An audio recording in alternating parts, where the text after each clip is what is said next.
Hello everyone, I'm very glad that you listened to my story. Please give me a follow and like the video if you enjoyed it. Feel free to comment and provide feedback so I can improve the sound quality. Yes, we invite you to listen to part 8 of the series. Chapter 161, Chapter 161, Falling Ill. Chapter 161, Falling Ill. Without Chengyi's interference, their escape was indeed much faster. Everyone heaved a sigh of relief. They asked the director of the secret room about their current points and estimated clear time, and He Sui was in the lead. He Jing was ranked second, and Yan Hanqi was ranked third. The others did not help much and were almost negligible. What was worth noting was the person who came in fourth. It was a boy named Qin Yu. His name struck He Jing with an inexplicable sense of familiarity. She carefully searched her memories but found no clues relating to this person. It took her a while, but she eventually remembered. Wasn't Qin Yu an important supporting character in the book? Wasn't he supposed to be an ardent supporter of the real heiress after meeting her at a cocktail party where her kindness and beauty enamored him? Why was he here? It was not the time for him to appear. He Jing frowned in confusion, a bad premonition coming over her. "What's on your mind?" a certain someone asked quietly.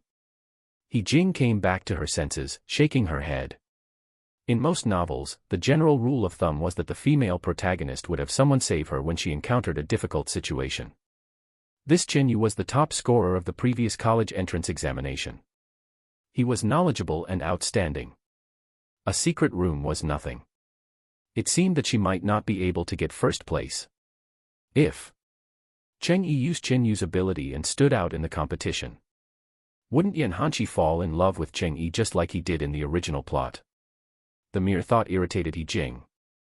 Without another word, she strode forward, leaving Yan Hanqi behind. Yan Hanqi was baffled by this sudden change in He Jing. Something had caused He Jing's mood to plummet. He thought about it and realized she was probably still angry about the wedding ceremony. Yan Hanqi smiled like the cat who had caught the canary. All right, he would apologize to her later. Unfortunately, Yan Hanqi did not find any opportunities along the way. He Jing seemed to be deliberately avoiding him. She either followed He Sui closely or held onto He Xiaoguo tightly. Even when he looked at her, she would quickly look away when she accidentally met his eyes, as if she could not stand the sight of him. Yan Hanqi found it funny. He Jing was a hot-tempered person. She couldn't be feeling shy, could she? Thinking of this possibility, his gaze grew as mysterious as the stars glimmering in the night sky. While everyone was groping through the dark, narrow tunnel, and just as they were about to exit secret room 04, Yan Hanqi could no longer restrain himself. He grabbed He Jing by the wrist and pressed her against the tunnel wall. He Jing let out a muffled cry, her limpid eyes widening imperceptibly in the darkness. She was furious. Softly, to avoid attracting the attention of the others in front, she snarled, "Let go of me." Yan Hanqi leaned down, closing the distance between them. He was so close that he could almost brush her lips against his. Smiling wolfishly, he retorted, "I'm not going to." "Don't force my hand," He Jing warned, ice in her voice. Yan Hanqi had He Jing pinned against the wall. When he heard her reply, he tucked one hand in his pocket, speaking almost indulgently, "I won't fight back if you do." "What do you want?" He Jing gritted her teeth.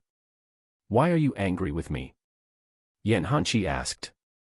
He Jing felt like she had been stabbed where it hurt most. She fell silent, only responding with much difficulty, "I'm ill." Yan Hanqi chuckled. "If it's because of the wedding ceremony, I apologize. But if it isn't, at least tell me why you're mad before sentencing me to death." Student He Jing, isn't communication a basic ability of any person?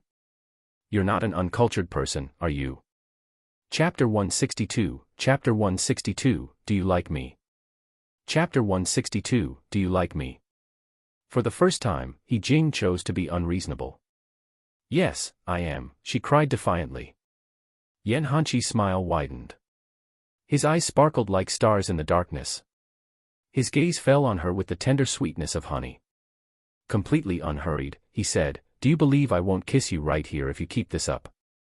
He Jing choked on her words, glaring at Yan Hanqi fiercely. She wanted nothing more than to beat his head up. To think a kid still wet behind the ears had the nerve to flirt with her.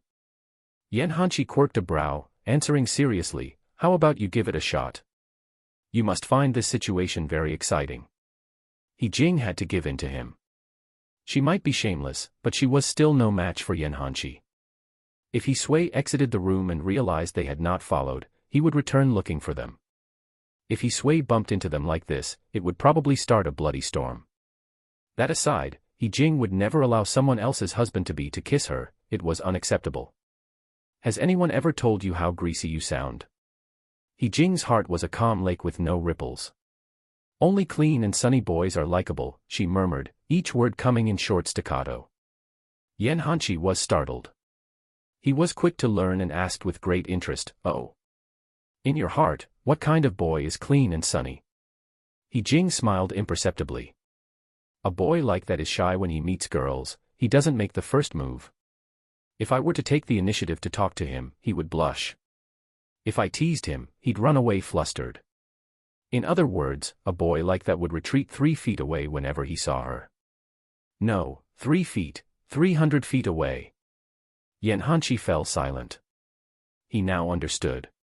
So that's the type of man you like. I see. That's right. All right then. Yan Hanshi took a step back to put some distance between them. He Jing wrung her wrist and thought to herself, you're still too young to match up to me. With that, she was about to go on her way, leaving Yan Hanshi behind. Unexpectedly, Yan Hanshi grabbed her wrist again, pulling her back. He pressed her against the wall and smiled a smile full of rough edges, his eyes flaming with reckless ambition. Thank you for providing me with information about my rival in love. I guarantee you'll never have the chance to meet such a boy again. How can a boy who can't even confess his love, acting like a timid mouse, be worthy of you? Are you sure you could love someone like that? They were so close that He Jing could feel Yan Hanshi's silken breath brushing against her ear. You should love me instead. I'm passionate, constant, everything you'd ever need. He Jing's heart thrummed in her ears like the beating of a drum. Before she could digest anything Yan Hanshi had said to her, a cold voice sounded close by. What's going on here?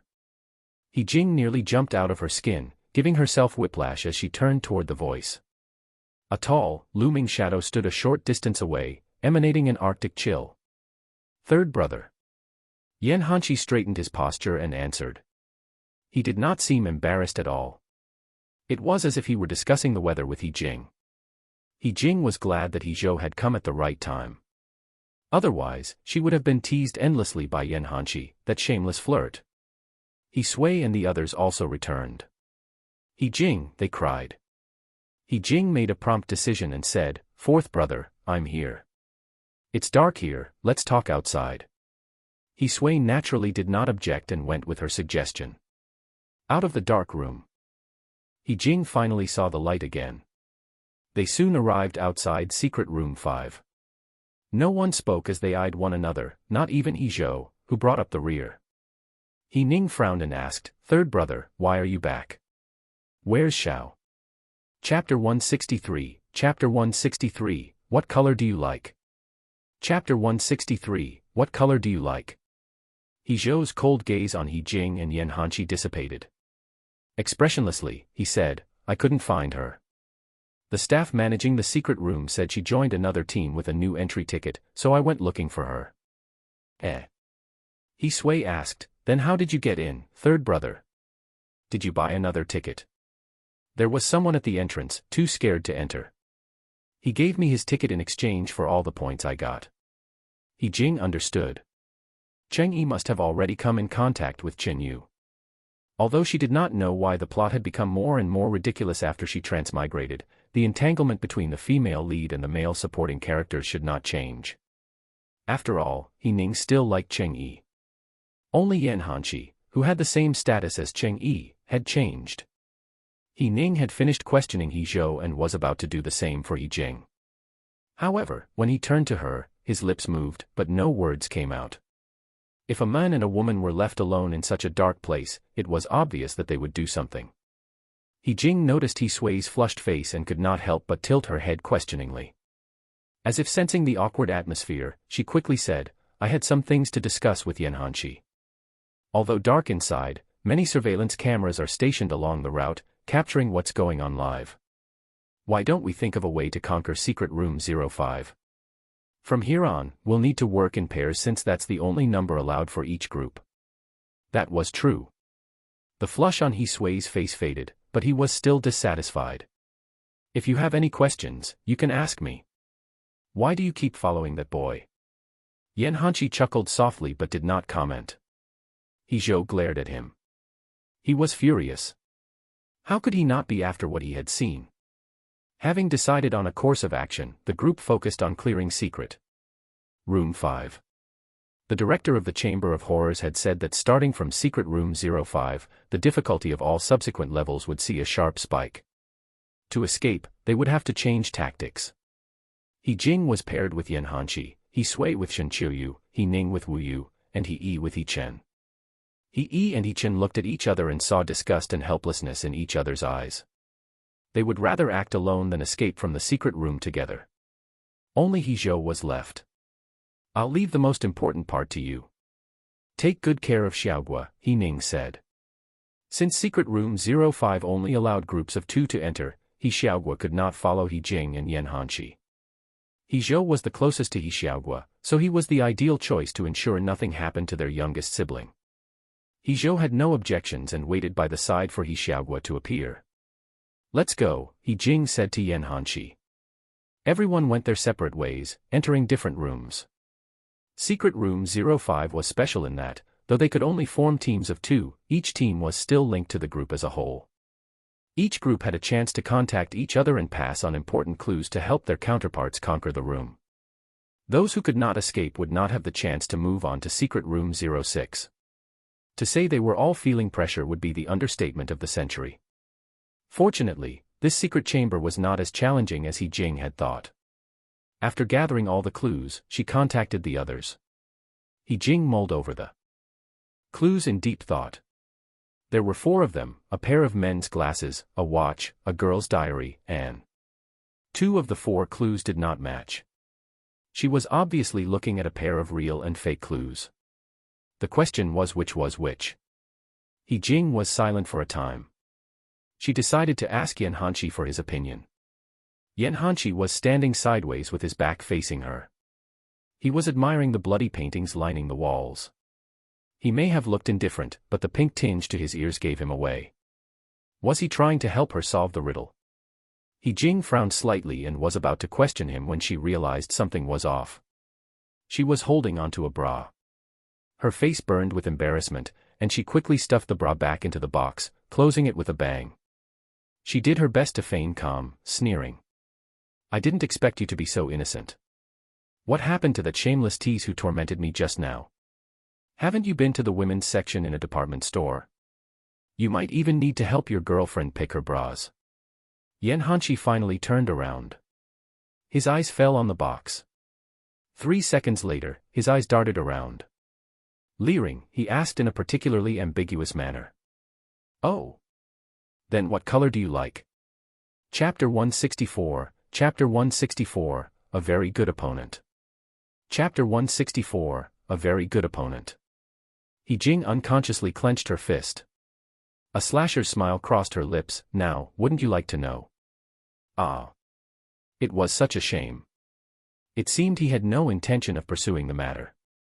He Jing lost interest. She could not be bothered to deal with Yan Hanshi at the moment. Instead, she contacted Heizhou. She had already uncovered the answer. Soon, the call went through. Heizhou's frigid voice sounded from the other end of the line. Third brother, it's me. He Jing took a deep breath and got straight to the point. Heizhou did not expect He Jing to be the one to exchange clues with him. He fell into a short silence. You only have one chance to contact other team members. Are you confident I'll tell you what I know? Heizhou was as blunt as usual. The response did not annoy He Jing at all. Is Xiaogua all right? She asked. He is. I'm glad. He Jing did not seem to be in any hurry to learn the clues he had found. Instead, she was beating about the bush, asking. Third brother, the dishes you prepare are delicious. I like them very much. Each team had only 2 minutes to contact each other, but He Jing was still in the mood to dither and discuss unimportant matters. Heizhou could not help but mock her in his heart. Perhaps she had encountered some trouble and, in panic, had been reduced to a blithering mess. He Jing was probably flattering him as part of a scheme to get the clues he had gleaned. Unfortunately, she did not understand him. Actions like these only filled him with disgust. He Jing, you shouldn't have called me, your methods are useless against me. You should have called someone else. Contrary to his expectations, He Jing did not panic. Even if third brother hates me, he'll still tell me what he knows. I did not make a mistake calling you. Her Jing's words were light but filled with her conviction. What? Heizhou was momentarily stunned by He Jing's declaration, but it soon became a sneer. What makes you think so? Because third brother is not a despicable person, He Jing responded firmly. If you were such a person, Xiaoguo wouldn't be so dependent on you. Xiaoguo is a good judge of character, and I trust him. Heizhou was unmoved. He continued to sneer. Yes, you're right. Since you've called, I'll share what I know. However, deciding to be petty, Heizhou mixed many misleading hints among the actual clues. It was up to He Jing to decipher truth from falsehood. It was not on him if she could not sift the correct clues from the clutter of wrong ones he provided. It was the same thing He Jing could do to him. After all, no one could complete this challenge without a concerted team effort. Shortly after, he passed on the clues he had discovered. It was a mixed bag of truths and falsehoods. Still, he threw her a bone by warning her about them. I have 4 clues. 2 will lead you on, while the rest will not. It's up to you to judge for yourself which is which. He Jing did not need to make a judgment call. When Heizhou revealed what he knew, it was more than enough to confirm her initial thoughts. She was sure she knew the right way to escape. Unlike Heizhou. However, He Ting shared what she knew without hidden tricks. Saying, "Thank you, third brother." Her words sounded calmly in Heizhou's ears. Heizhou grew exceedingly dissatisfied with He Jing. Why did she always act like she was in complete control of the situation? She must have called him to gloat, praising his cooking like that. It was simply humiliating. He Jing, I will always treat Xiao Yi as my sister. No matter what you do, I will never accept you. I hope you won't do such a stupid thing again. Don't say I didn't warn you. Just because I've helped you this once doesn't mean I'll do it again in the future. He Jing did not know what to say. Heizhou's words had caught her flat-footed. Barely able to conceal the hint of joy, she cried, "Really? I can't wait for third brother to treat me as his younger sister." Heizhou was so angry he nearly screamed in rage. He was about to hang up on her when her voice drifted into his ears. "Third brother, I have many things, but a worthwhile opponent isn't among them. It's been a long time since I've had the pleasure to trounce someone so completely. Thank you, third brother, for reigniting my passion." Chapter 165, Chapter 165, It Doesn't Matter. Chapter 165, It Doesn't Matter. Heizhou felt as if all the nerves in his brain had received a violent jolt. He could not move. He gripped the phone tightly and gritted his teeth. What do you mean? It is what it is, exactly as I say it. He Jing spoke with halt-lidded eyes, shadows dancing under long eyelashes. She had an ethereal beauty, a subtle nonchalance that bespoke her confidence. Don't you think so, third brother? Of course. Heizhou thought. He wanted to surpass her in cooking, the urge was irresistible, and his body trembled while his heart ached with longing. However, the gap between them was too big, he felt inferior and hopeless. As much as he despised He Jing, Heizhou would be the first to admit how much he admired her cooking. Although I may have some skill, I'm far from the best, He Jing said, the words rolling off her tongue. No matter what you do, if you don't put in 100% of your effort, you won't get far because you'd be sailing against the current. Those who start strong may also fall from grace and vice versa. It may take a year, 2 months, or even a day. The only constant that'll ensure you never stray is love.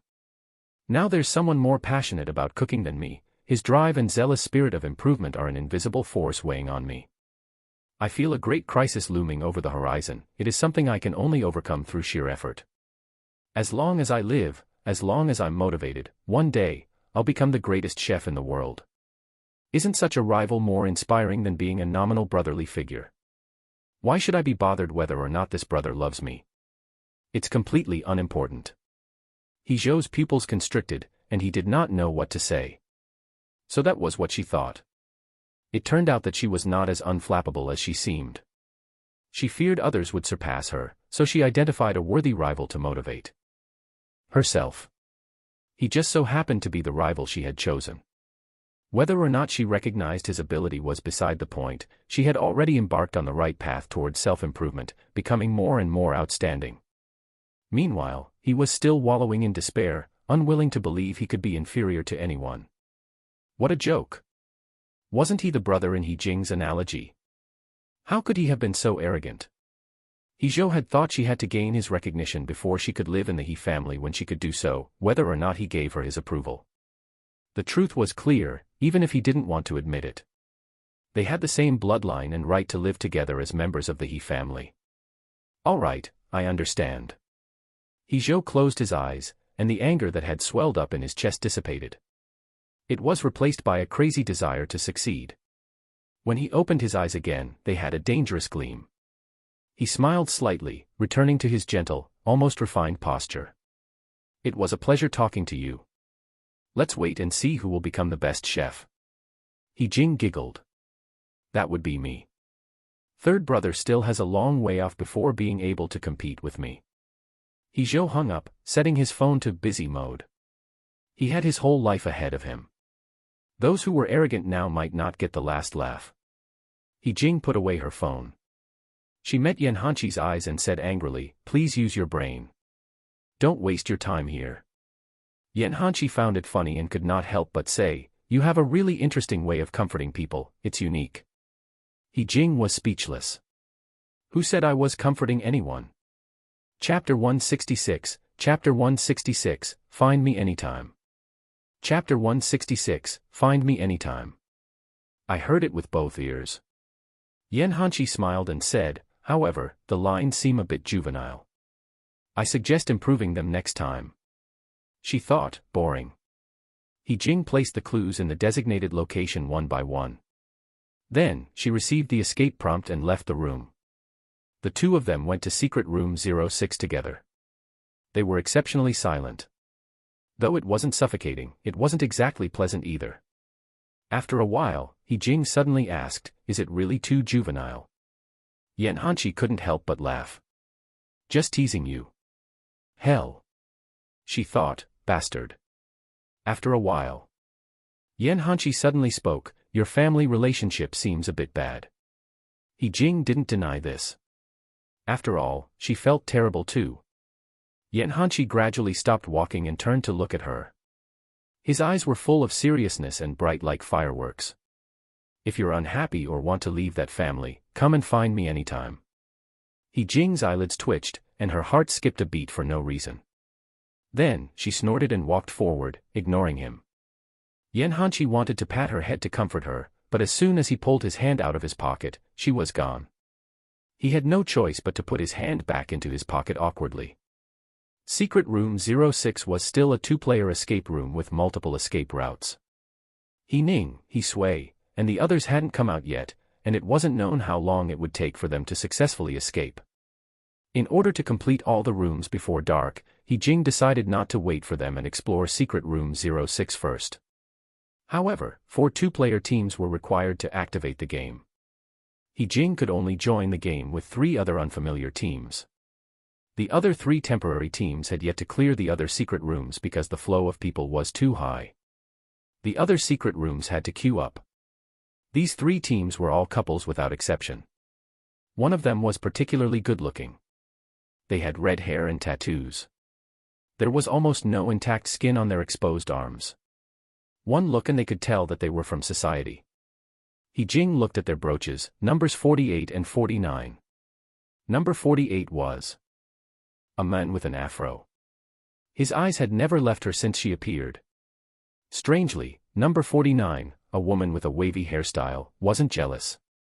She stared at Yan Hanqi as if she could make a flower out of Yan Hanqi. He Jing couldn't help but frown. She took a step toward Yan Hanqi, blocking her view of him.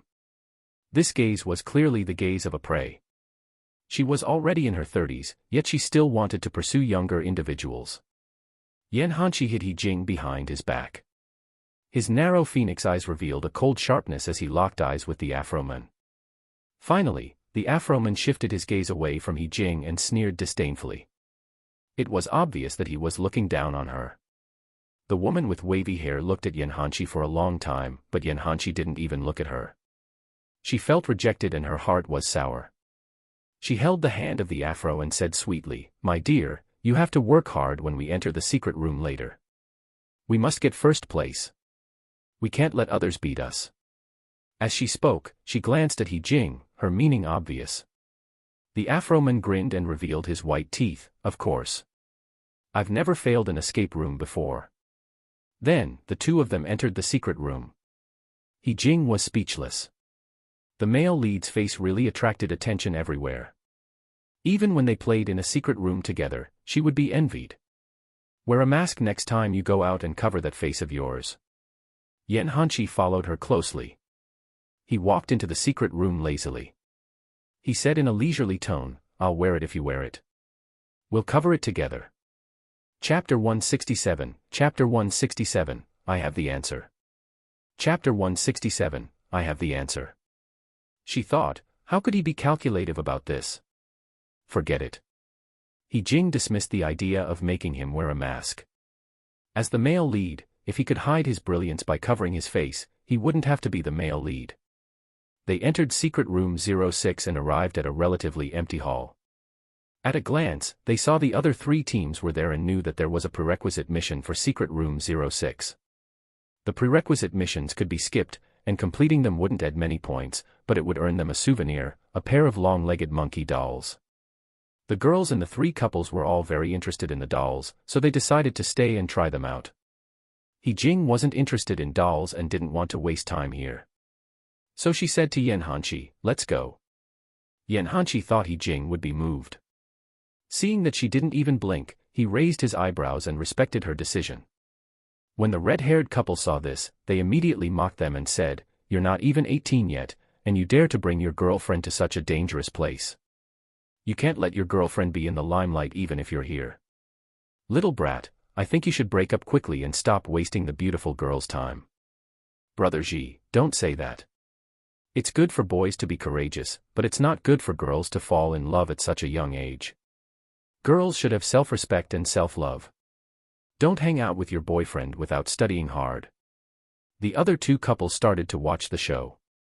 He Jing remained unmoved. As a 25-year-old auntie, she wanted to laugh when she was scolded for having a relationship at a young age. Moreover, she wasn't in a relationship with Yan Hanshi at all. However, Yan Hanshi remained indifferent. His thin lips were pursed into a straight line. He Jing called out, "Yan Hanshi." Yan Hanshi looked at her lazily. He smiled casually.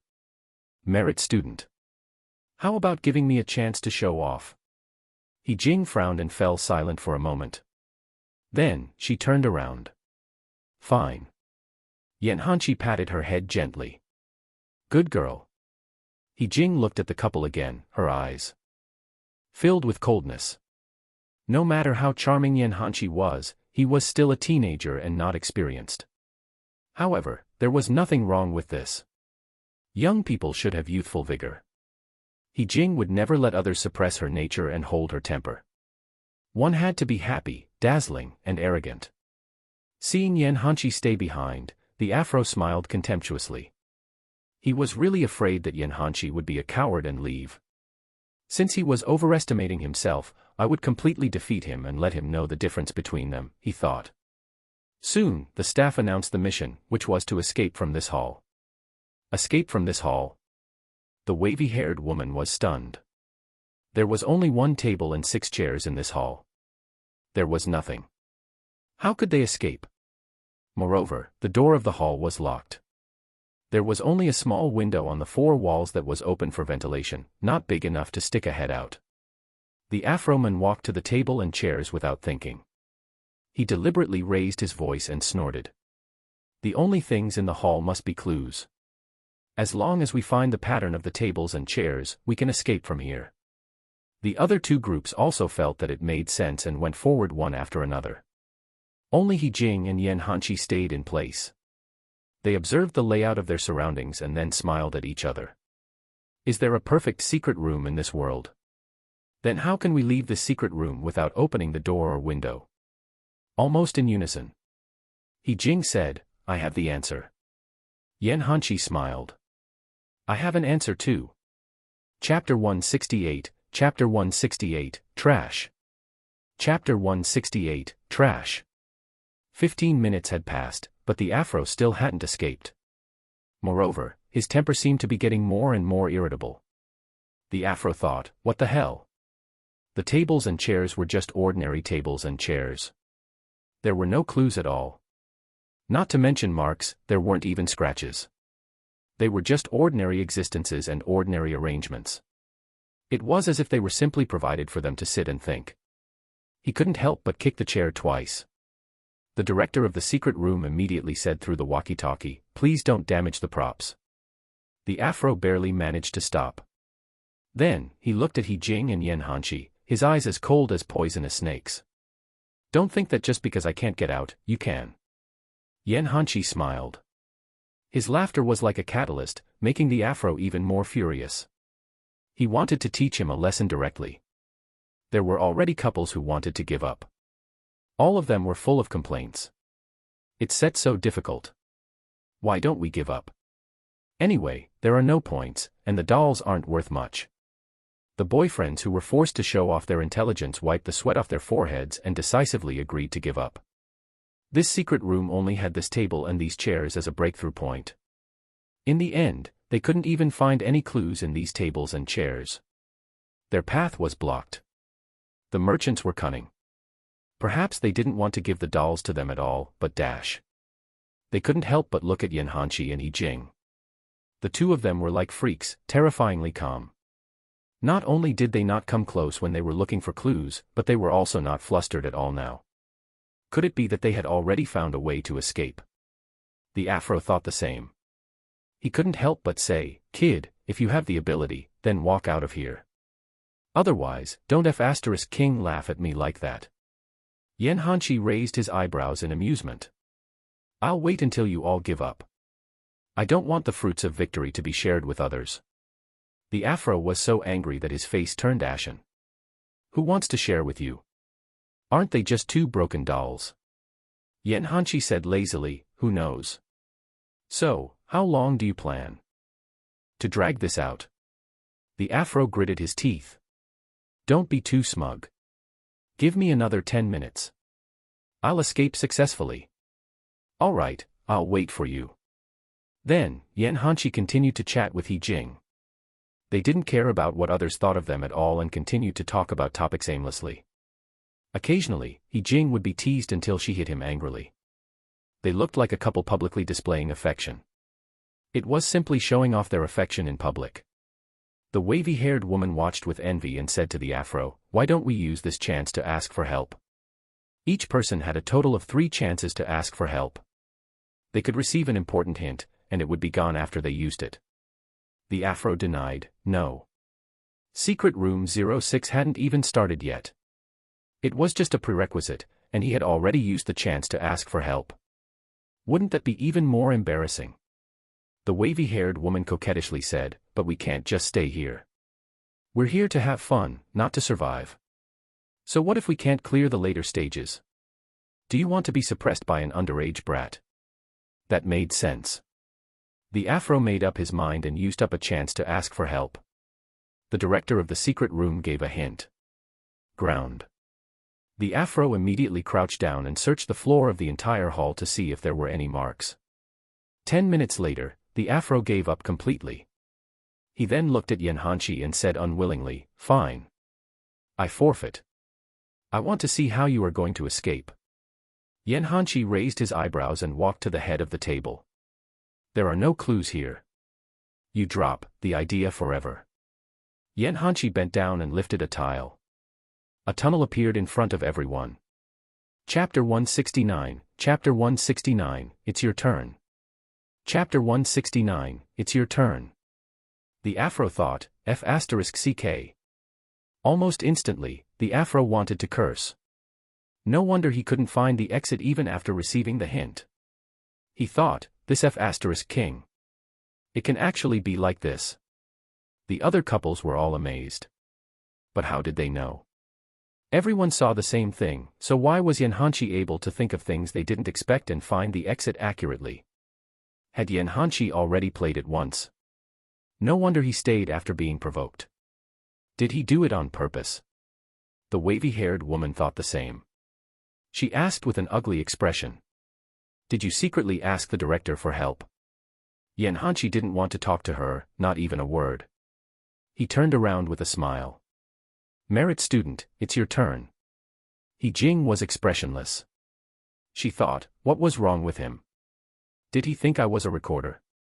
But she still said, before we enter the hall, there's a map at the door of the secret room. So what if there's a map? There's a map at the entrance of every secret room. It was probably to prevent players from getting lost, and it even marked the location of the stairwell and restroom. Jing was speechless. Didn't you notice that the hall we're in is at the end of the top floor of the building?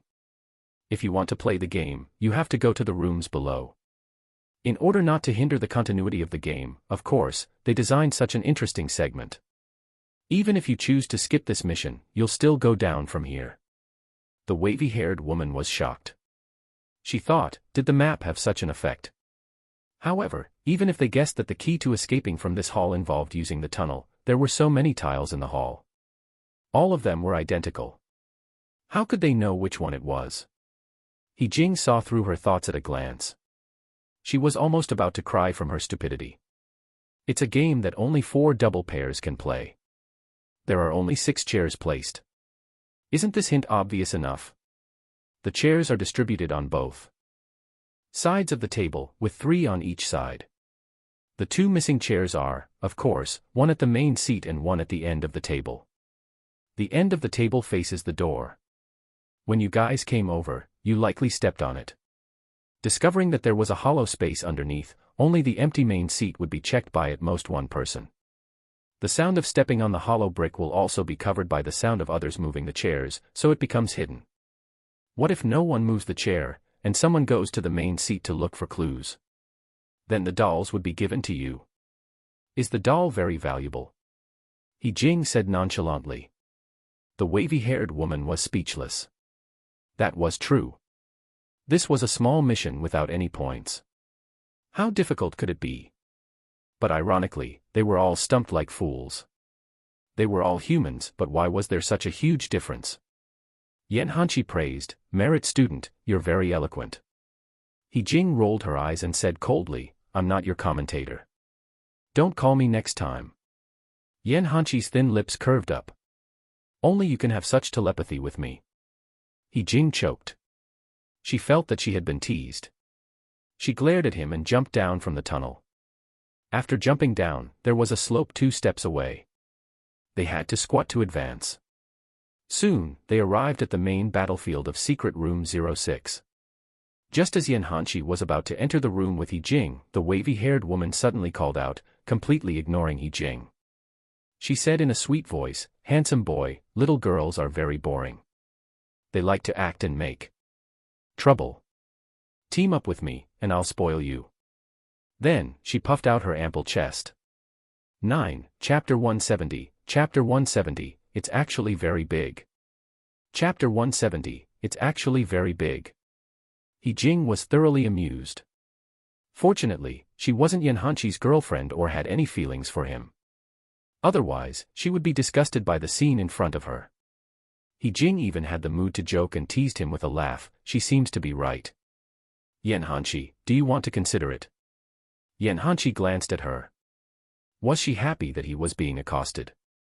Then, he looked at the wavy-haired woman and revealed a mesmerizing smile. Auntie, if you continue to harass me, I'm going to call the police. The wavy-haired woman was obviously unable to accept the term auntie. She widened her eyes and her expression was about to crack. What did you call auntie? Yanhanchi's eyes darted around, full of meaning.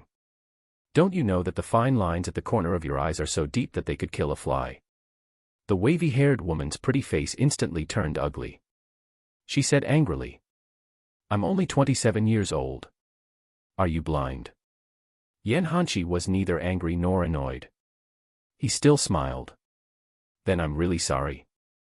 Auntie, you look a little old. Also, I like flat-chested women, just like this playful and boring little girl beside me.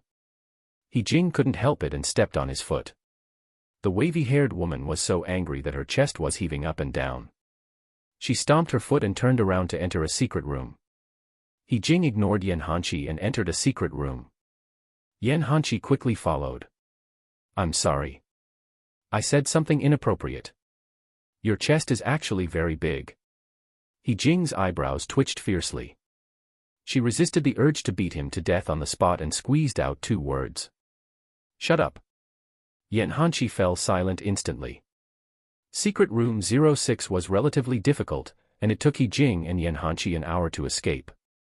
Having cleared 6 secret rooms in a row, He Jing finally breathed a sigh of relief. They only had 4 more rooms left. There shouldn't be anyone faster than them. He Jing was still worried, so she checked her ranking. She was indeed ranked first, and Yan Hanshi was ranked second. However, Chen Yu, who was ranked 4th, had risen to 3rd place, surpassing He Sui. Not only was He Sui surpassed, but even Cheng Yi, who had not been ranked, suddenly jumped to 5th place and was about to overtake He Sui. He Jing was a little disappointed. Was the female lead's halo so powerful? Then could she still successfully win 1st place and get the reward? At the same time, 2 people successfully escaped from Secret Room 08. The innocent and delicate girl smiled at the handsome and outstanding boy in front of her and said, "That's great. I'm already in 4th place. Thank you, Brother Chen Yu. If it weren't for you, I really wouldn't know what to do." The boy's cold face blushed slightly. He stared at the girl lovingly and solemnly promised, "Don't worry. I will definitely help you surpass that girl called Jing and help you get justice." Cheng Yi didn't expect to have such good luck after leaving He Jing's team. She met up with such a powerful companion and smoothly escaped from the most difficult Secret Room 10 without any obstacles. He not only protected her tightly, but he also gave her many points, giving her the courage to face He Jing and the others again. However, this was far from enough. What she wanted was to become the first, to impress Yan Hanshi, and present the generous rewards for escaping all secret rooms in the first place to He Ning and the others, winning back their hearts. With this thought in mind, she pretended to hesitate and said, "Why don't we split up here? I don't know anything and will only drag you down. If you find someone else to team up with, you will definitely become the deserved first." Chapter 171, Chapter 171, Meeting Again. Chapter 171, Meeting Again. Chen Yu did want to get 1st place, but as he looked at Cheng Yi's beautiful face, his heart turned into a puddle of mud by her words. What did taking 1st place matter compared to the girl he liked? Points aren't important. I'm willing to give you all my points, even if it means that. Cheng Yi's beautiful eyes lit up, and then she was deeply moved. Really? Chen Yu nodded firmly. Of course it's true. Cheng Yi held his hand and said sincerely, "Thank you, Brother Chen Yu. I really don't know how to thank you." Chen Yu's cheeks turned red, his heartbeat accelerated, and his breathing became warm. Cheng Yi looked at her hand and quickly let go. She lowered her head and said shyly, "Oops. I'm sorry, I was too excited." Chen Yu shook his head, "No. It's all right." Cheng Yi said, "Let's go to the next secret room." Now she couldn't wait to meet He Jing. With Chen Yu around, she would definitely be able to surpass He Jing. She thought, I wonder what He Jing's expression will be like at that time. The next chamber is Secret Room 07, right? Yes. As the most important secret room in the big secret room, Secret Room 07 had very rich points. It wasn't as difficult as 08, 09, and 10, but many complicated missions required a lot of mental effort. At the same time, it was also related to the boss of the entire secret room. When He Jing saw that Secret Room 07 was highlighted in the manual, she knew that this place would trigger the final battle for the points leaderboard. Perhaps she would encounter Chen Yu and Cheng Yi.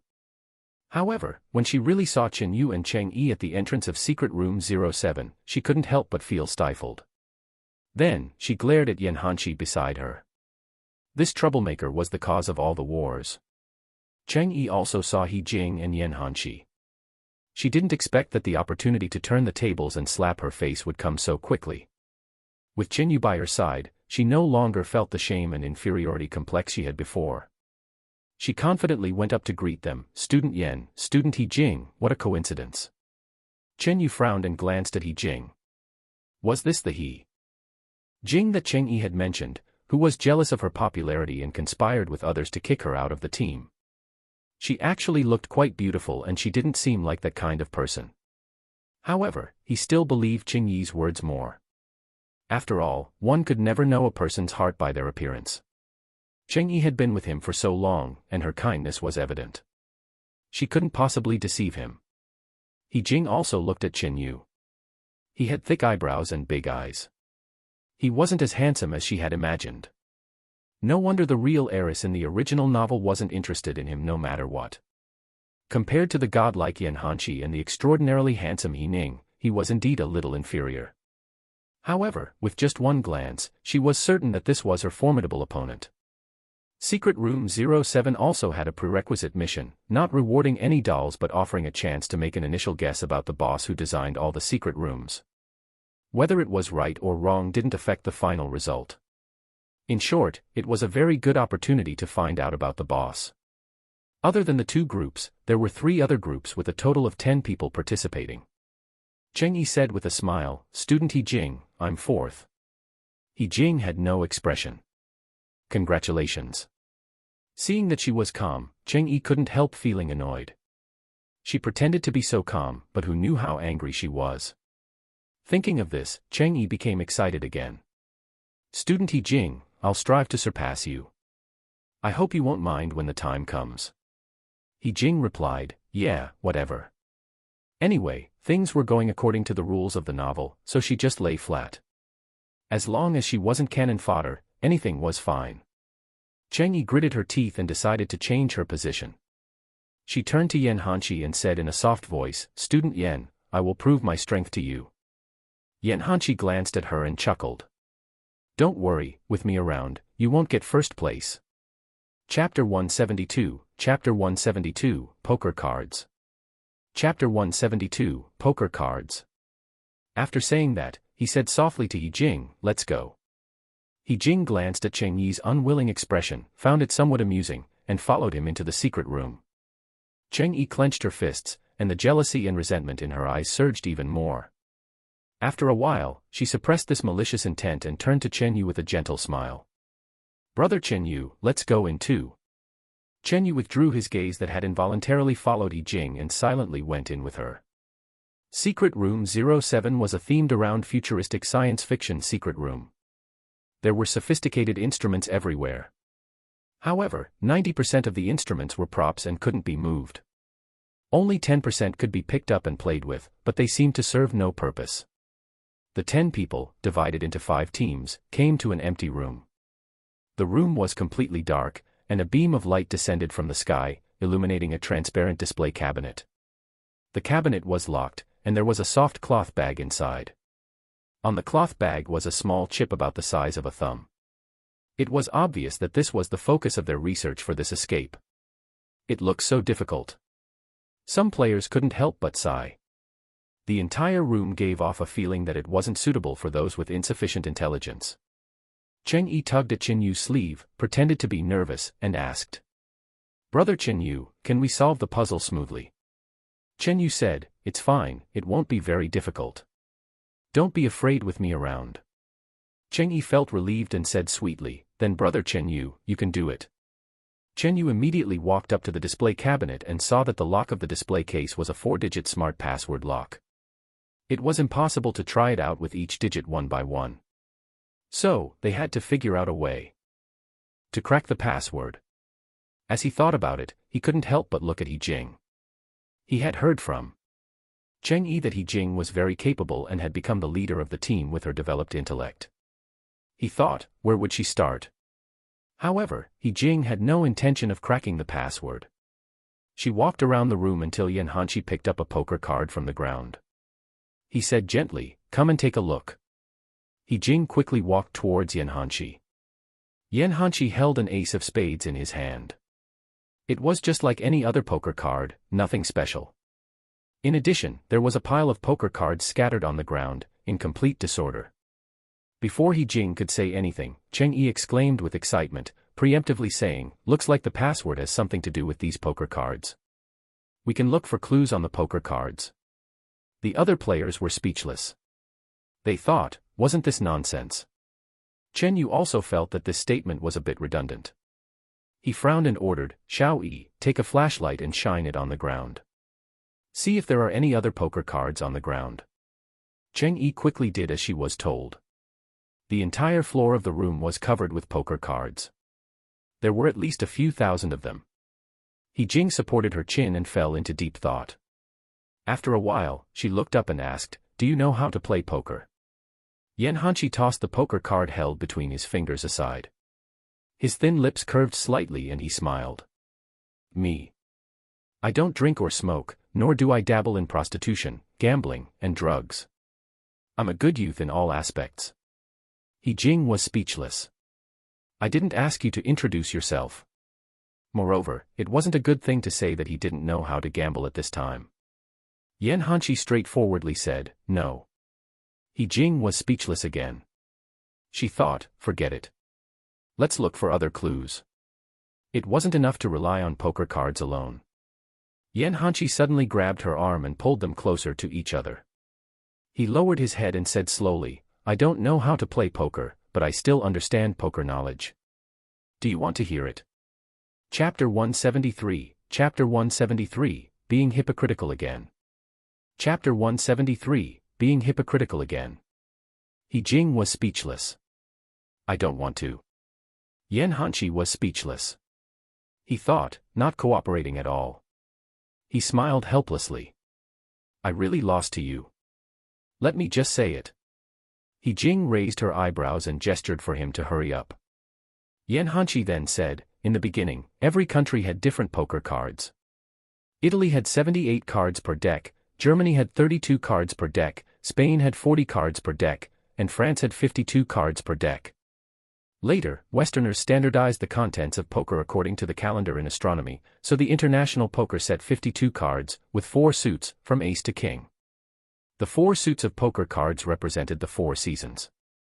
The 52 cards represented the 52 weeks in a year. The red joker represented the sun, the black joker represented the moon, the red card represented the day, and the black card represented the night. There were 13 cards in the same suit, which meant that each season had 13 weeks. The total points of the 52 cards were 364. Adding the black joker's points was 365, which was equivalent to 365 days in a year. Adding the red joker makes it 366, which was a leap year. There were 12 cards from ace to king, which meant that there were 12 months in a year. It also represents the 12 constellations in the west. In other words, there are infinite possibilities for the password of this display case. It could be any of the poker cards. Without other clues, it would be very difficult to crack it. He Jing frowned when she heard that. She had just walked around the secret room and hadn't found any usable clues. If things went as expected, the password to the display cabinet could only be found on the playing cards. Chen Yu heard Yan Hanshi's words from afar. He mobilized everyone and said, "Let's collect these poker cards first and see if there's any pattern." Cheng Yi immediately followed suit and picked up the scattered poker cards on the ground with the other players. However, He Jing remained motionless, lost in thought again. Yan Hanshi asked, "What are you thinking about?" He Jing replied, "I'm thinking about the intentions of the designer of the secret room. The secret room was designed for the public, so the requirements for the player's skill level shouldn't be very high. As long as they had the money to buy tickets, it would be fine. If they wanted to clear this secret room, they had to know about poker. Was that realistic? It seemed highly impractical. Secondly, there were so many poker cards on the ground. Even if there were 10 of them, it would take them half an hour to sort through each card. There were so many steps in a secret room. Did the designer really think that everyone could tolerate such tedious work? The original intention of playing the secret room was to relieve stress. At this moment, Cheng Yi, with somewhat naive surprise, exclaimed, "Hey, student He Jing, aren't you going to help?" Everyone was doing something except for her. No matter how she looked at it, she seemed to be slacking off. He Jing said, I don't think the clues are in the number of poker cards, so I don't want to collect them. Cheng Yi paused for a moment, then put on a very generous attitude and said, Student He Jing, I know that we're opponents now. There's a small gap between our points, which can easily change. However, now is not the time to care about points. If we don't cooperate, none of us will escape. Student He Jing, the team is more important. We are both opponents but also partners, aren't we? He Jing had long been accustomed to her ambiguous words. She said it in a dignified manner. Wasn't she just trying to accuse her of not being willing to make a move and wanting to reap the fruits of their victory for nothing? As expected, as soon as she finished speaking, the other players spoke up in support. That's right. There are so many poker cards. The sooner we collect them, the sooner we can go out. Besides, the points can't be obtained by one group. If we work together, each group will get points. He Jing. I think she's the one with the first place in points. So that's how the first place came about. Cheng Yi was pleased to hear this, but she still pretended to be tolerant. Please don't say such things about her. Student He Jing and I are classmates, and she doesn't usually behave like this. P.S. Extra chapter tomorrow. Chapter 174, Chapter 174, the first digit of the passcode. Chapter 174, the first digit of the passcode. He Jing sneered in her heart. This statement sounded like a defense for her, but they were actually adding fuel to the fire. Instantly, the players' reactions became even more intense. Doesn't act this way usually, but at crucial times, acts like this. How good at pretending must she be? She looks pretty, but her character is unexpectedly lousy. Thinking that we have to share the clues with her later makes me uncomfortable. I don't want to play anymore. It's so disgusting. Yan Hanqi's smile gradually turned cold. He stared at Cheng Yi coldly, which made Cheng Yi's heart tremble. His scalp went numb as she said, Yan. Student Yan, what's wrong? Yan Hanqi felt a tug on his sleeve from the person next to him, and his anger instantly dissipated. He said lazily, nothing, and then looked at He Jing. He Jing, who was being criticized by everyone, had a cold expression on her face. It was as if all voices were unnecessary noise in her ears, and responding to a word was a waste of her life. She handed him a playing card and pointed at the pattern on the back of the card. Yan Hanqi glanced at it and suddenly smiled. He looked at her with admiration and immediately understood why He Jing could be so calm. Instead of playing with words and tactics, she might as well focus on solving puzzles. When the time came, if she was the first to crack the password, wouldn't it be more effective than a verbal counterattack? Look, they had found one of the supporting clues. Next, they just needed to find other clues. The tense atmosphere between the two of them made Cheng Yi somewhat uncomfortable. She really wanted to know what kind of riddles they were playing, but her intelligence wasn't enough to guess. Seeing that He Jing completely ignored them, the other players ridiculed her for a while but then stopped. After all, their most important task at the moment was to solve the puzzle, not to bicker. Hence, they continued to collect poker cards. In the dimly lit room, the prop clock on the wall ticked, indicating the passing of time. The entire room fell eerily quiet. The players were categorizing the playing cards according to their points, a massive task that left no room for conversation. Meanwhile, He Jing and Yan Hanqi were still in the corner of the room, fiddling with something. Chen Yu had an inexplicable sense of crisis. His attention was constantly attracted to these two people, but he didn't quite believe that they could decode the password faster than him. He was the top scorer in the college entrance examination. His usual hobbies were reading detective novels, movies, and detective collections. He rarely failed in the escape room. Suddenly, Cheng Yi exclaimed in excitement, "Ah! I found a pattern." Chen Yu quickly put down the cards in his hand and went over. He saw Cheng Yi drawing out a red joker from the deck and showing it to him. The pattern on the back of this card is different from the others. All the cards had blue vines entwining, but this one, right in the center of the vines, had an inconspicuous rose.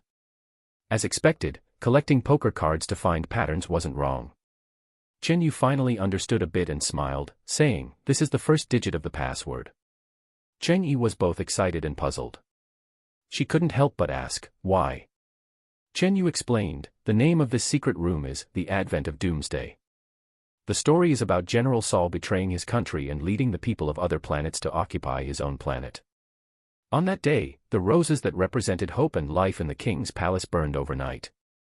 The date is July 3, 699 AD, so the first digit of the password is 3. Chapter 175, Chapter 175, Why don't you join us? Chapter 175, Why don't you join us? There was finally some progress. Cheng Yi's smile widened, and the heavy stone hanging in her heart finally fell to the ground. Chen Yu really didn't disappoint her. If this continued, the 4-digit password would be cracked soon. With this thought in mind, she immediately looked at He Jing, maintained a gentle posture, and said with a feigned smile, "Student He Jing, why don't you join us? We already have a clue about the password." When the other players heard this, they had worked hard to find a clue, so they opposed the idea of sharing information with He Jing. Hence, their voices of objection rose one after another. "No, we can't tell her the password." "That's right. Let her find the clues herself. I bet she's regretting it so much that she hasn't made any progress yet." Chen Yu also followed Cheng Yi's gaze and cast his gaze to the corner. His nervousness didn't decrease at all but instead became even stronger. There was a click and a slight noise. He Jing handed the thing in her hand to Yan Hanshi and walked out of the darkness. She said, "Thank you for your kindness, but it's not necessary." Cheng Yi felt that something was wrong and her expression changed slightly. "What? Have you already figured out the correct password?" He Jing replied, "Not yet, but soon." When she said that, all the players widened their eyes in disbelief. They thought, how could she be making progress without doing anything? No, she must be bragging. Chen Yu frowned, not entirely convinced. When Cheng Yi led everyone to collect playing cards, he searched the entire room but found no clues. The only possibility was that the clues were on the playing cards, and Cheng Yi had already identified the different playing cards, which made this matter a publicly acknowledged fact. He thought, how did she have the courage to say such a thing? Cheng Yi thought He Jing was stubborn. She couldn't hide her smugness. "All right then. Let's wait and see." Then, she looked at Yan Hanshi shyly and timidly. She tugged at the hem of her skirt and said gently, "Student Yan, do you want to join us? There are points to be earned." Yan Hanshi gave her a sideways glance. His lips slowly curled up. "Thank you for the invitation, but I'm allergic to people other than He Jing." Cheng Yi's face froze as she bit her lip. She thought, what does He Jing have that makes him so devoted? She told herself, forget it. When I got first place in the secret room ranking, he would know who was the real outstanding person. So, she turned back to Chen Yu and said with a smile, "Then let's continue." Chen Yu reluctantly withdrew his gaze from He Jing and continued to analyze the poker cards. Just like that, 5 minutes passed. When he deciphered the 3rd digit of the password, He Jing suddenly strode over to the transparent display case and pressed a digit. Just as He Jing was about to press the 2nd digit, Cheng Yi stood up from the ground and stopped her excitedly. "Student He Jing, please stop. This password lock can only be entered 3 times. Please don't waste everyone's chance so casually." He Jing turned a deaf ear and pressed the password directly. There was a long beep, and the transparent display case made a strange noise as if the switch had been activated. Then, the display case stopped moving and returned to silence. Cheng Yi's panicked heart relaxed. Then, she continued to criticize her, "Student He Jing, you're too much. Even if you think you've cracked the password, you should have discussed it with us before pressing it. This is a shared opportunity for everyone." As soon as she finished speaking beep beep. Verification complete. The password is correct. The display cabinet suddenly made a sound again. Chapter 176, Chapter 176, Given. Chapter 176, Given. She thought, how? How could this be? Cheng Yi's beautiful eyes widened and she almost screamed. Even Chen Yu's face paled in shock and astonishment. He thought, this. How was this possible? He Jing took out the chip inside, glanced at it, and handed it to Yan Hanshi. She didn't even spare a glance at the people in the room and was about to leave when Chen Yu came back to his senses and shouted, "Wait!" He Jing stopped in her tracks and looked back indifferently. Chen Yu tried his best to remain calm and asked in a composed tone, "How did you solve it so quickly?" He Jing remained calm. She glanced at the neatly sorted poker cards on the ground and said calmly, "I don't think I have the obligation to tell you." She had already obtained the points and had a rough guess about the boss behind the scenes. Everything went smoothly. Chen Yu persisted as always, and wouldn't relent. "I want to know where I went wrong." Yan Hanshi fiddled with the chip casually. He smiled and said, "You lost because your partner lacks enough intelligence but likes to play tricks." Chen Yu turned his head to look at Cheng Yi, who appeared pitiful and oblivious to any issues. He stared coldly at Yan Hanshi and said, "It's my fault for losing. Please don't take the opportunity to humiliate a girl." Yan Hanshi chuckled, "She didn't show any mercy when she humiliated my girl." He Jing glared at Yan Hanshi angrily. She thought, who was his girl? He Jing isn't good with words, so you can say whatever you want. But since you insist on asking, I'll make it clear to you. Yan Hanshi's faint smile became a little more indifferent. From the beginning, we didn't place the clues on the number of cards because it would be too time-consuming and against the original intention of the secret room to use our brains. Instead, it became more of a physical activity. The knowledge I have about poker is only useful in one aspect, and that is the meaning of the red joker and black joker.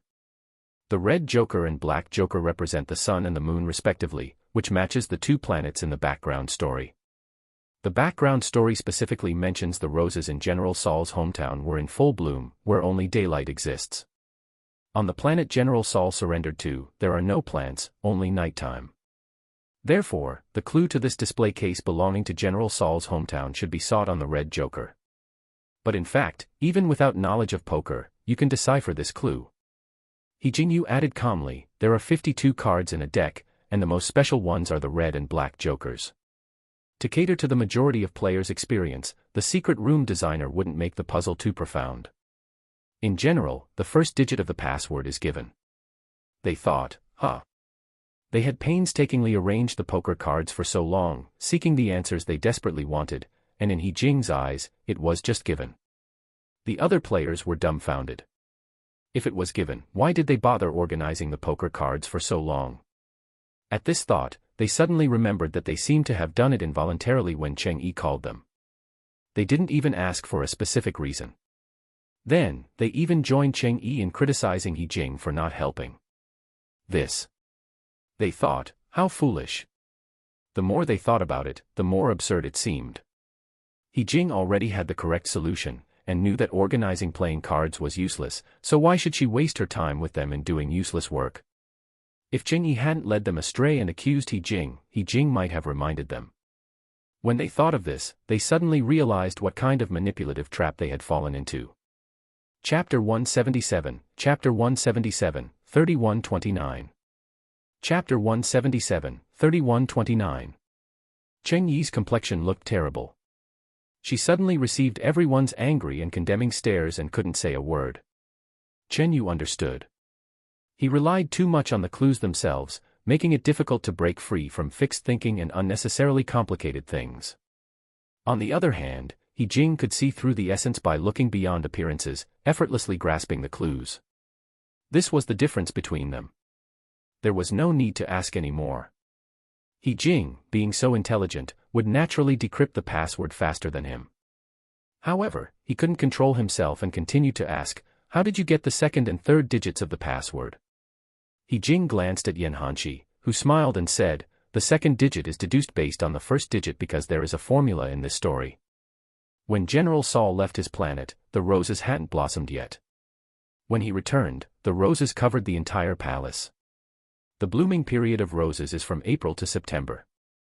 So, when General Saul left, indicating the roses hadn't bloomed, it meant it was before April, which is one of the digits in 123. 123 corresponds to ace, 2, and 3. Unfortunately, I was lucky enough to get 1.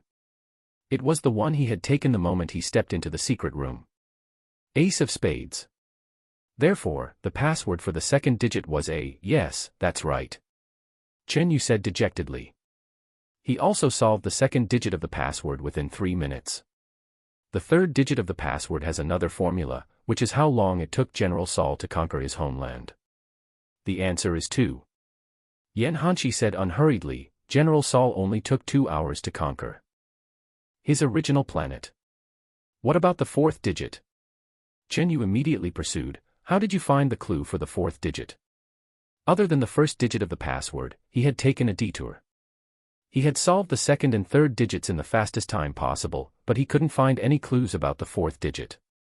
How did they find it? He Jing said lightly, the 4th digit has nothing to do with General Sol. Do you still remember the purpose of this preliminary mission we were doing? In an instant, Chen Yu's pupils shrank. He suddenly recalled this matter that he had forgotten. They had come to this room to make guesses about the big boss behind the big secret room. Since the purpose was clear, this room couldn't be unrelated to the big boss behind the scenes. He Jing walked over to Yan Hanshi and took something out of his hand. Upon closer inspection, it was a Rubik's Cube. This was found under a table. It's the only thing in the room that can be used to solve the puzzle. So, they were hiding in that corner fiddling with something because they had been restoring the Rubik's Cube. The final answer is 9. He Jing said, return all 6 sides of the Rubik's Cube to their original positions. All sides of the Rubik's Cube have the number 9. Therefore, the correct password for this display case was 3129. Chen Yu completely admitted defeat. He admitted that his thinking was not as agile as He Jing's, and his knowledge was not as broad as Yan Hanshi's.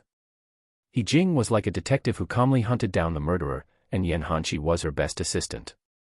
Chen Yu glanced at Cheng Yi and suddenly couldn't help but feel immensely disappointed in Cheng Yi. If Cheng Yi had half the skill of Yan Hanshi or He Jing, he would have had a chance to win.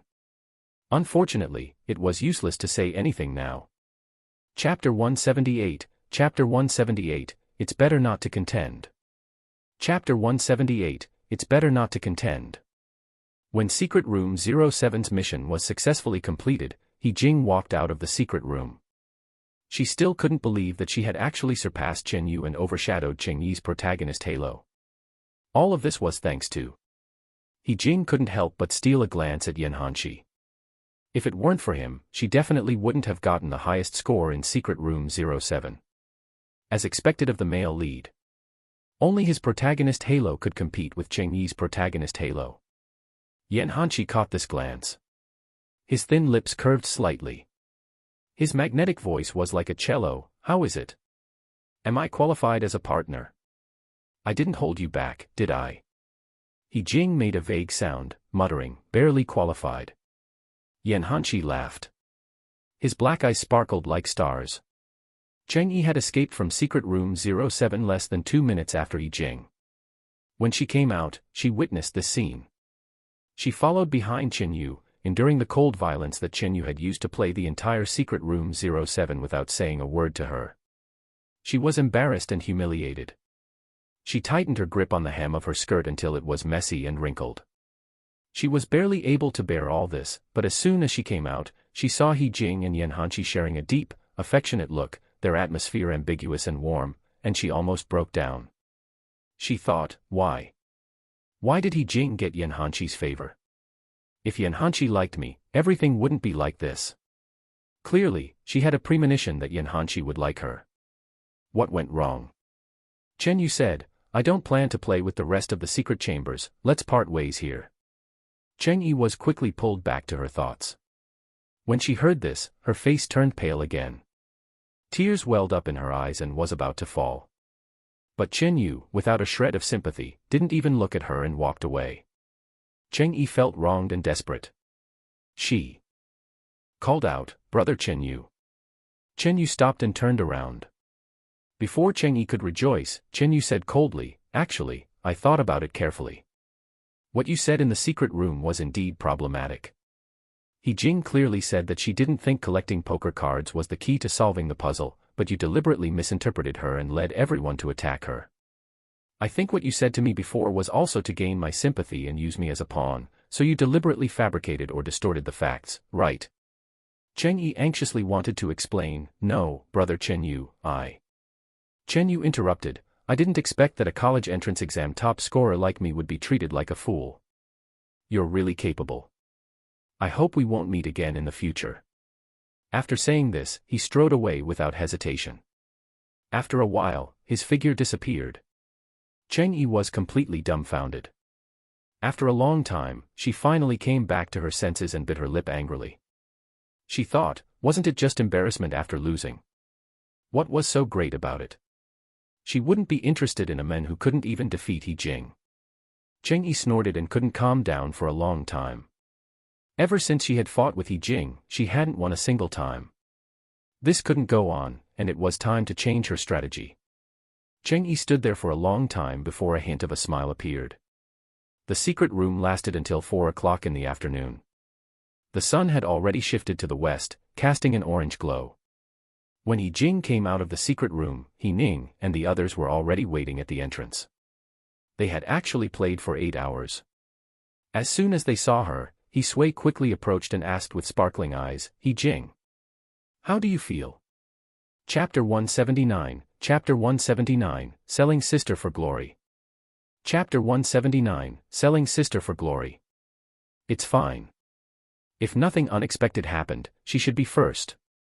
Just now, the staff asked her for her home address. If the ranking wasn't surpassed by anyone before 12:00 that night, the prize would be sent home, and the winning list would be announced on Weibo. He Sui said, "That's good. We came out at 1 o'clock. You've played for so long. You'll definitely get first place." He Jing chuckled, "Fourth brother, you have too high of an expectation for me. Be careful not to be disappointed." He Sui didn't believe it at all. He thought, who was He Jing? He Jing was my super talented sister. Unrivaled. He Jing ignored his skeptical gaze and looked around. Have the other classmates left? Did anyone tell you? He Ning answered, yeah. They were the first to come out. We asked the staff and said that they had gone back. Then, we went to eat something. It had been 3 hours since they had eaten something at 1 o'clock. He Jing asked, "What did you guys eat?" He Ning suddenly pursed his lips and fell silent. He Zhou said coldly, "Buns." He Jing's heart sank. Her gaze fell on He Xiaogua, who was listless beside him. She said solemnly, "Then let's go and eat some more. Is Xiaogua hungry? Let's go and eat something delicious."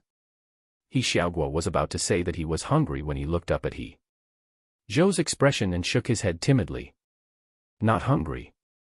He Jing directly pulled him over and hugged him.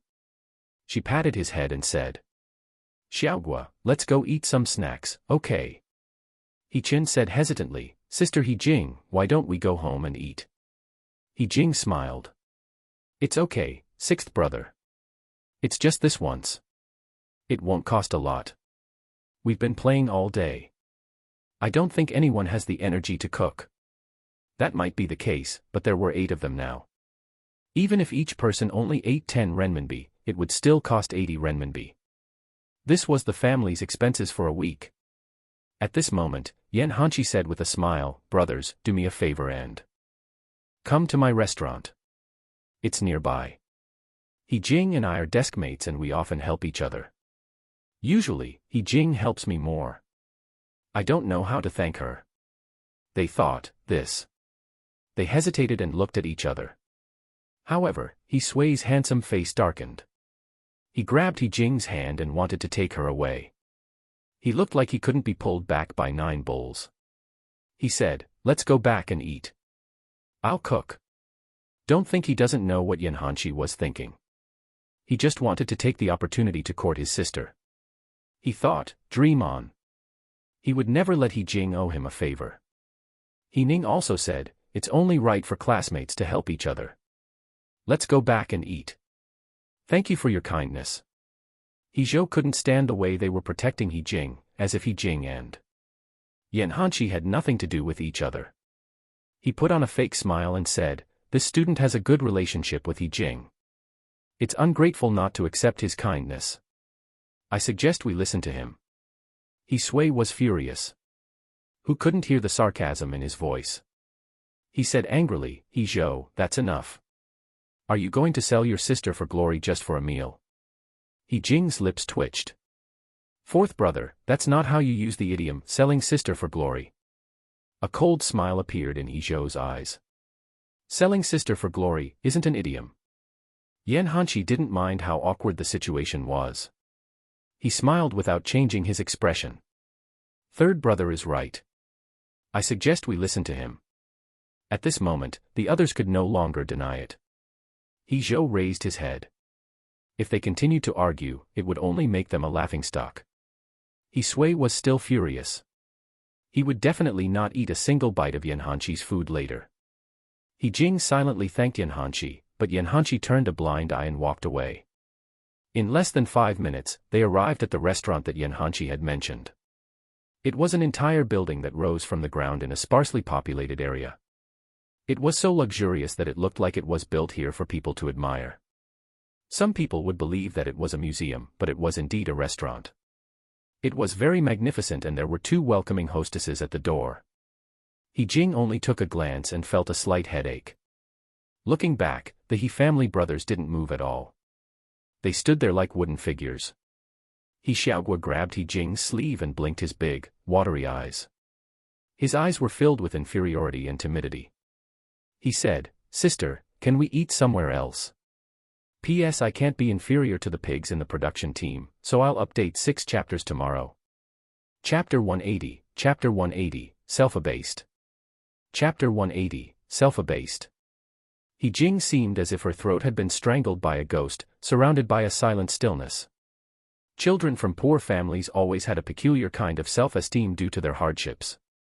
Having experienced so much suffering and lacking many things compared to others, their self-esteem was the only precious thing they possessed. However, she didn't want them to be so humble. They would all become influential figures in the future. They were no different from others. No matter how luxurious the restaurant was, it was just a place to eat. However, she didn't reject him immediately. Instead, she lowered her head and asked softly, "Then where do you want to eat, Xiaogua?" He Xiaogua didn't even dare to look into He Jing's eyes. His soft, childish voice was filled with frustration. "We can go back and eat.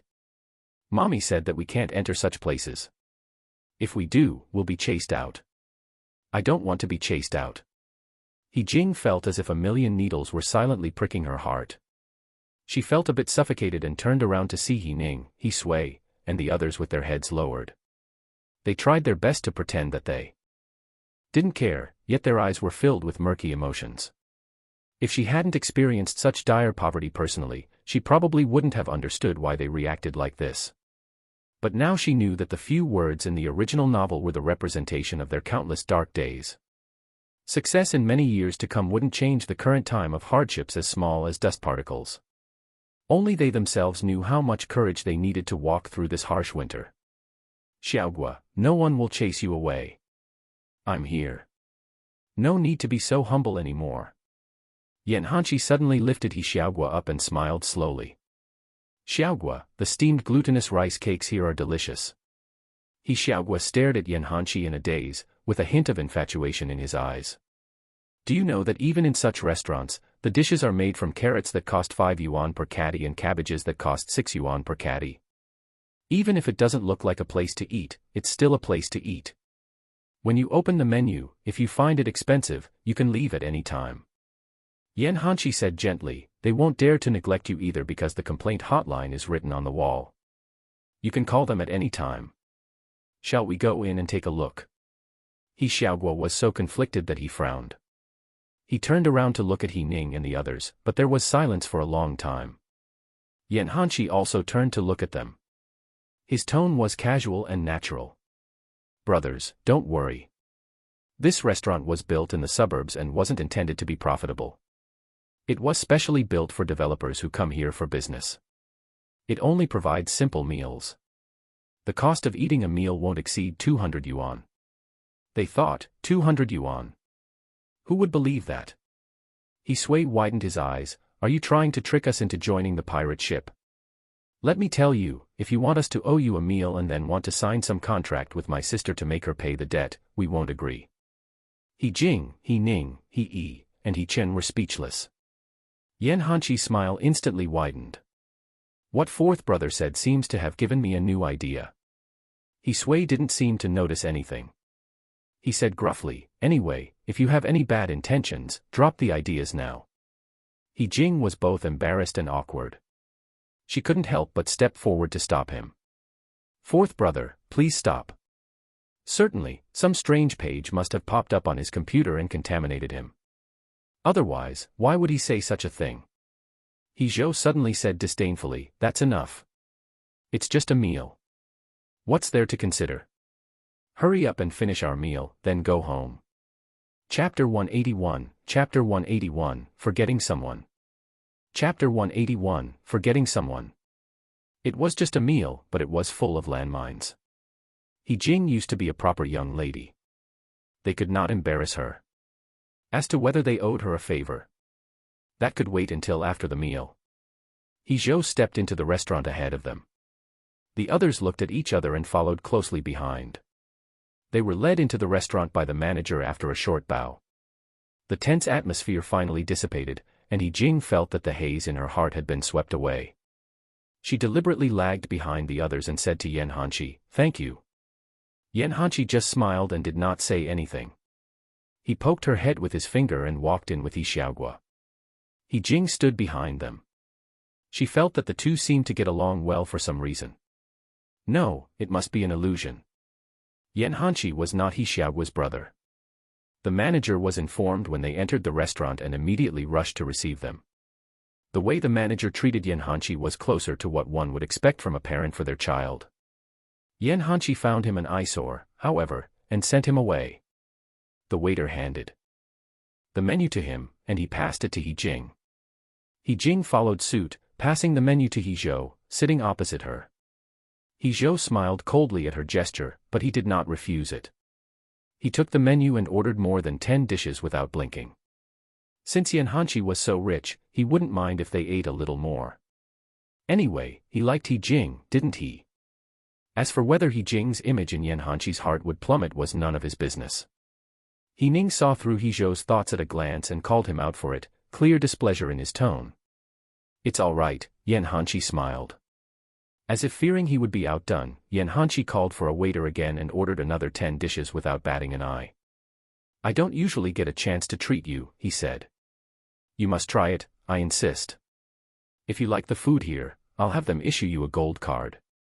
In the future, if you don't feel like cooking, you can just come here to eat. Jing pinched Yan Hanqi under the table. She glared at him, a clear warning in her eyes. If he dared spout more nonsensical ideas, there would be consequences. Everyone in the He family was proud. While Yan Hanqi meant well, his actions might be taken as a provocation, as if he were looking down on their financial capability. They were all about the same age, yet one soared in the sky while the others crawled on the ground.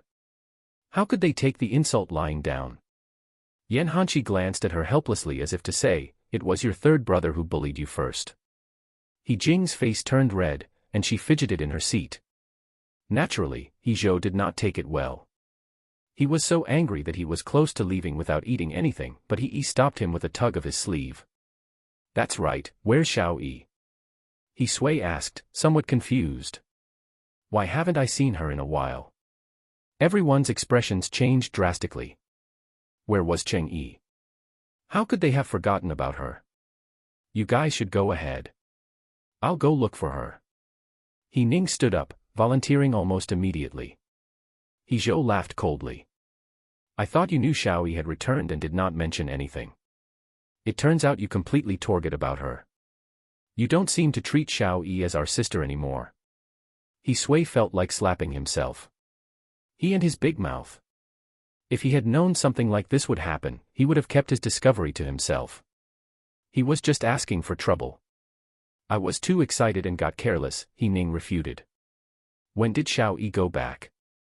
Heizhou's words were like knives to his heart. She left when you guys started discussing whether Jing would finish with first place. Ning massaged the space between his brows, feeling guilty. It's my fault. I'll call Xiao-yi and apologize when we get back. Chapter 182, Chapter 182, Different. Chapter 182, Different. Sui felt like they were making a mountain out of a molehill. Children of the He family were known for their independence. Even if they got lost, they would ask for directions and find their way home without being shy. Moreover, Cheng-yi was chauffeured in a luxury car with bodyguards constantly escorting her. Yan Hanqi disengaged himself from the awkward situation, casually saying, I didn't know Cheng Yi was so young that she couldn't take care of herself. Student He Jing has always been taking care of herself. Everyone at the table was stunned. She used to be the daughter of the Cheng family. Didn't chauffeurs and housekeepers surround her? He Jing was speechless because she suddenly remembered that the fake heiress often seemed alone whenever she pursued Yan Hanqi in the original novel. She thought Yan Hanqi had not been paying attention to these things, so it surprised her that he knew so much about her situation. Xiao Yi is also very independent. We don't usually have to worry about her. He Zhou did not want to ruin Cheng Yi's image in Yan Hanqi's mind, so he changed the topic. Let's eat. Although that was what he said, the He family brothers knew that Cheng Yi was a little delicate. They helped her with all the other work besides washing her underwear. She had to be picked up and sent to and from school in middle school. Of course, they would not say these words aloud, so the matter ended there, and no one mentioned it again. However, something else had taken root in their hearts, pity for He Jing.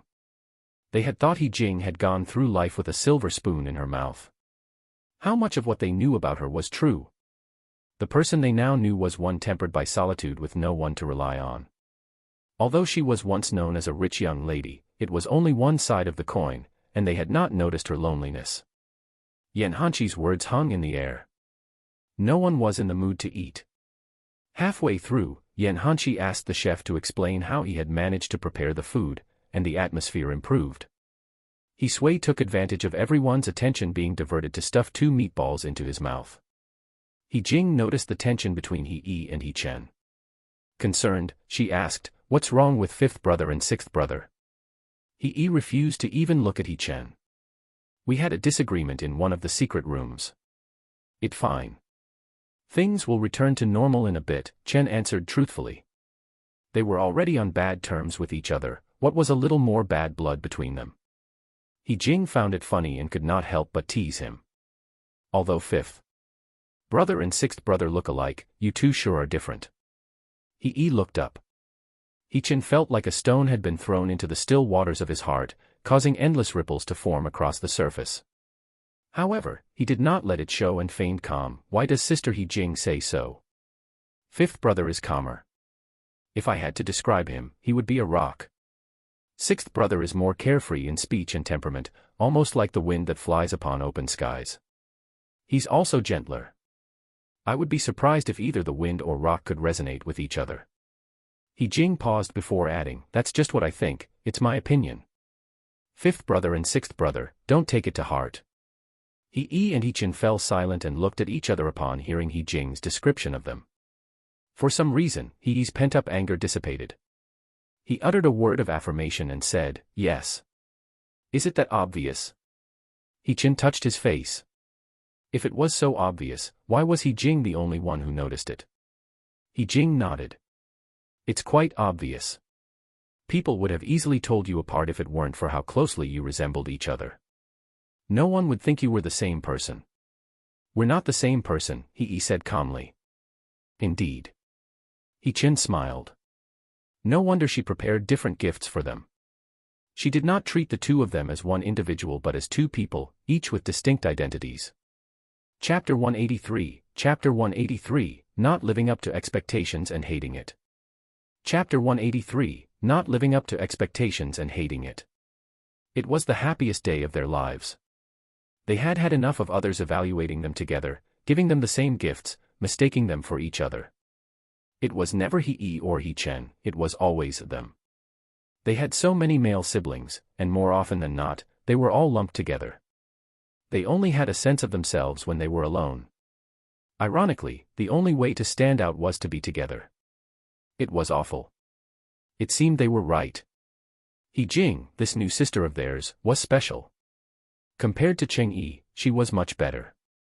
Even He had to admit that if it weren't for knowing Cheng Yi for more than 10 years, he would have liked He Jing as much as He Sui seemed to. Unfortunately, he was as sentimental as He Zhou, so he struggled to warm up to this new sister. He Chen looked at He Jing, his eyes shining slightly. After the meal, everyone in the He family was satisfied. They sat at the table and enjoyed the afterglow of the delicious meal.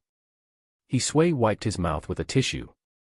From secretly eating to brazenly eating to being so confident, he could be said to be the fullest person in the room. Let's go back, He Ning said. We'll call Xiao Yi when we're home. They left Cheng Yi behind and followed He Jing to enjoy the feast in a luxurious restaurant. They felt bad about it. He Jing took out her phone calmly and handed it over. Why don't we call her now? Maybe she's already returned home safely. Let's not jump to conclusions. The He brothers were stunned. They thought that with He Jing and Cheng Yi's poor relationship, she would never do such a thing. Yan Hanqi smiled. You can use my phone. We're classmates, after all. The He brothers were deeply relieved. Yes, no matter what, they were still classmates. They saw each other almost daily, so it was only right for them to show concern for a fellow schoolmate. Only He Ning, who was better attuned to He Jing's personality, felt warmth in his heart. He knew that He Jing would never lend someone her phone just because they were classmates. He Jing only did so because she must have genuinely worried about Cheng Yi. He received the phone, sounding a little hoarse. Thank you. He Ning immediately dialed the number he had memorized by heart. However, Cheng Yi's impatient voice came from the other end before He Ning could say anything. Who is it? You've got the wrong number.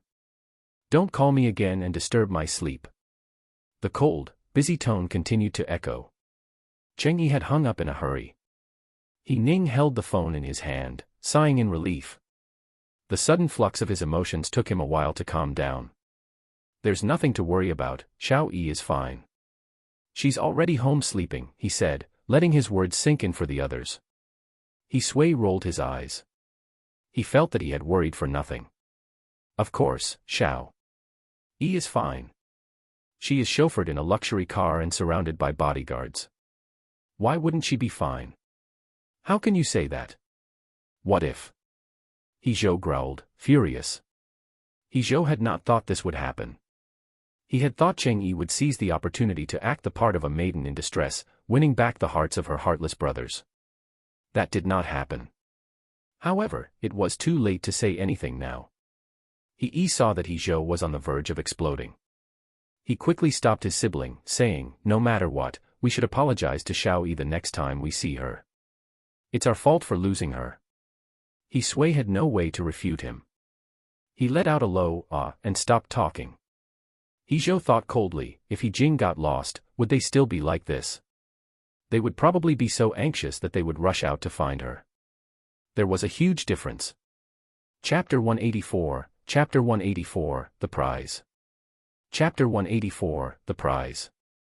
The meal was the last thing on their agenda for the day. It was getting late, and it was time to go back. The group exited the restaurant.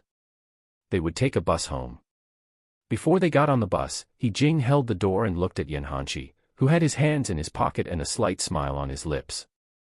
Thank you for everything. I had a great time today, He Jing said, her sincerity shining through. Yan Hanqi's smile broadened. See you tomorrow, Miss Merit student. The two looked in love and reluctant to part, which aroused He Sui's strong dissatisfaction.